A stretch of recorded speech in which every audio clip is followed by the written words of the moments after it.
Ndugu wananchi, serikali kupitia ofisi ya Waziri Mkuu, tawala za mikoa na serikali za mitaa inaendelea kusimamia uboreshaji wa miundombinu ya elimu nchini ili kuhakikisha kwamba kila mtoto wa Kitanzania anapata haki yake ya elimu ya msingi, sekondari katika mazingira mazuri.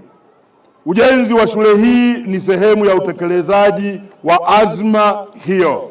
Ndugu zangu, ujenzi wa shule hii ni utekelezaji pia wa ilani ya chama tawala, Chama cha Mapinduzi, pamoja na maelekezo ya Mheshimiwa Daktari Samia Suluhu Hassan, Rais wa Jamhuri ya Muungano wa Tanzania, kuhakikisha kila mtoto aliyefikisha umri wa kwenda shule anapata haki ya elimu katika mazingira bora na rafiki.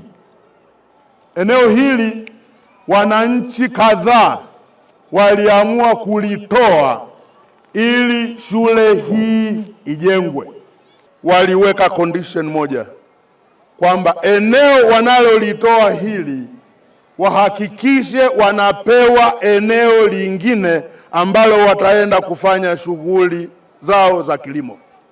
Familia ya marehemu Mzee Silas Joseph Shemdoe, mbunge, huyu mzee ni yule mbunge aliyekuwa hapa mwaka 70 mpaka 75.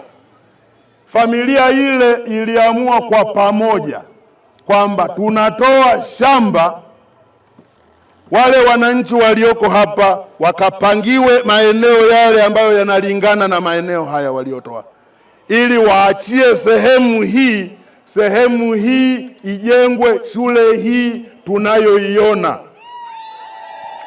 Ndio mradi pekee katika kata yetu ya Ngwelo wenye majengo ya kisasa zaidi ambao Mheshimiwa Rais amewekeza fedha hapa, na tunategemea asilimia kubwa tutapata matokeo bora kupitia mradi huu. Tabasamu la Mheshimiwa Rais Dr. Samia Suluhu Hassan hata leo wananchi wameshaanza kuliona, kwa sababu huu ni mwanzo na tunajua tutafikia lengo, na ndio maana nikasema tunamwombea dua.